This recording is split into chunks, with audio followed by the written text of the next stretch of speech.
Hello student, my self Kiran Sharma from happy Cambridge school.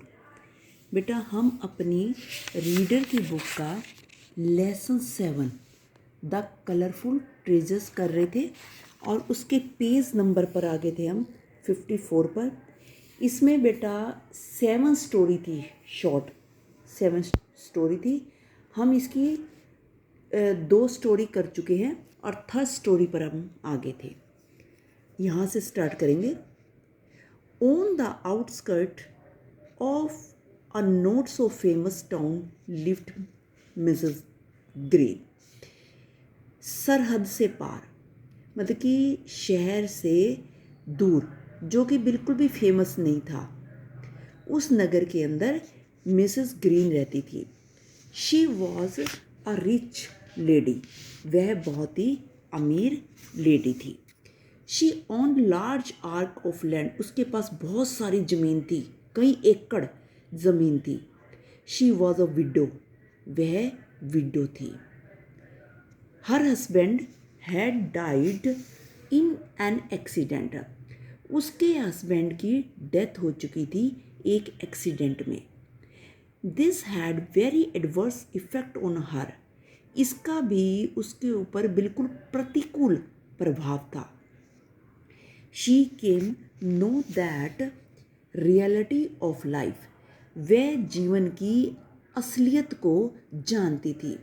She had known that life is not permanent. वह जानती थी कि जो जीवन है परमानेंट नहीं रहता। It can deceive any time. यह किसी भी समय धोखा दे सकता है। Only the good deeds done by a person and remembered by the word.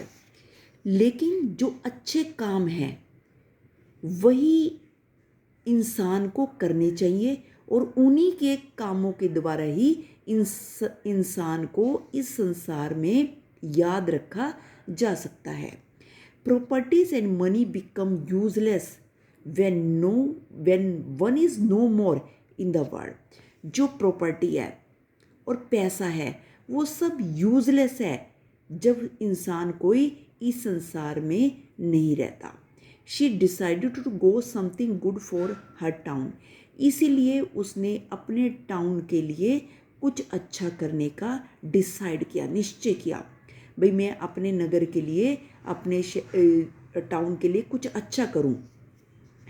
She decided to take up the challenge of changing the face value of her town.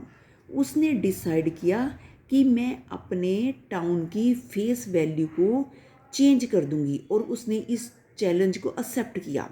She hired some poor farmers and with their assistant started cultivating the land.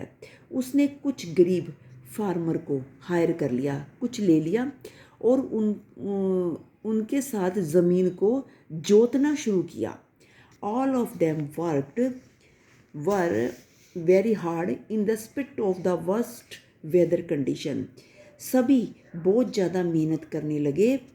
अगर मौसम ख़राब भी होता था ना, उसके बावजूद भी वे बहुत ज़्यादा मेहनत करते थे। The return for an antiseptic the condition start improving. इसका उनको वापस में क्या मिला कि उनकी कंडीशन में सुधार होना शुरू हो गया। The profits were evenly distribute among all. उन्होंने जो उससे जो प्रॉफिट मिला ना बेटा, जो उस लेडी को प्रॉफिट मिला उसने उन किसानों के बीच में उसे डिस्ट्रीब्यूट कर दिया, बांट दिया। This improved the living condition of the poor farmer and their family. इससे जो गरीब फार्मर थे और उनकी फैमिली थी, उनकी हालत के अंदर, कंडीशन के अंदर सुधार आ गया। They also blessed Mrs green for her good deeds. उन्होंने मिसेस ग्रीन को उसके अच्छे कामों के लिए आशीर्वाद दिया। ये यहाँ पर बेटा थर्ड स्टोरी कंप्लीट हो चुकी है। अब हम फोर्थ स्टार्ट करते हैं। नेक्स्ट पेज है, पेज नंबर 55 है।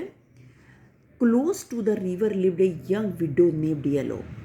नदी के किनारे पर एक विडो रहती थी जिसका नाम येलो था। She become a window when she was only 20 years old. वह कब विडो हुई थी? जब वह केवल 20 ईयर्स की थी। Her family had abandon her, consider her as a curse in the family. उसकी फैमिली ने उसको त्याग दिया था, यह सोचकर कि वह फैमिली के लिए एक अभिशाप है। शी वॉज रेंडर हेल्पलेस, वह बिल्कुल असहाय थी। But she did not loss her faith in God, लेकिन उसने भगवान के ऊपर विश्वास रखा, हार नहीं मानी। She did deep thinking sitting by the river side. वह नदी के एक साइड पर बैठकर बहुत गहरी सोच में डूबी हुई थी, बैठी हुई थी और सोच रही थी बहुत ज़्यादा गहराई में। Suddenly she remember that she was a good swimmer. अचानक ही उसको याद आया कि वह तो बहुत अच्छी स्विमर है, यानी कि बहुत अच्छा तैरती है वो। She could swim in the river, वह रिवर में भी तैर सकती है। Collect the shells and sell them to make her living. वह वहाँ से सेल, जो शंख सिप्पी होते हैं ना बेटा, उनको बोल रहे हैं, उनको इकट्ठा कर सकती है और उनको बेचकर अपना गुजारा कर सकती है। She thanked God for the ideas. उसने इस आइडियाज़ के लिए, जो उसके मन में विचार आया, इसके लिए भगवान का थैंक किया। And she thanked her dead father who taught her swimming. और उसने अपने फादर का, जिनकी की डेथ हो चुकी थी, उनका भी धन्यवाद किया जिन्होंने उसे स्विमिंग करना सिखाया था। She used to go to the river and collect the shell. अब वह रिवर में जाने लगी हर रोज़ डेली और सेल्स, शंख शिप्पी को इकट्ठा करने लगी। She used to decorate them, वह उनको डेकोरेट करती and made ornaments with shells and sold them in the market. और वह उनके ऑर्नामेंट, मतलब कि ज्वेलरी बनाती, गहने बनाती और उनको मार्केट में बेचती। She earn good money from it, उससे वह बहुत अच्छा पैसा कमा रही थी। She used to keep aside some money for abandoned animals. उसने उस पैसे का कुछ, जो फालतू होता था, उसका कुछ पैसे का, जो एनिमल को लोग त्याग देते थे, ऐसे छोड़ देते थे, उनके लिए भी यूज़ किया। यूज टू फीड दैम, और उनके लिए खाना भी दिया। She even constructed a shelter for the abandoned and sick animals. उसने जो लोगों को त्याग देते थे, जो बीमार एनिमल थे, उनके लिए घर भी बनवाए। She was like a saviour for them and place always showered her compassion and affection on the under privileged ones. वह उनके लिए एक उदारकर्ता थी की तरह थी, जो हमेशा ही उनके लिए, उनके ऊपर स्नेह की वर्षा करते रहते थे।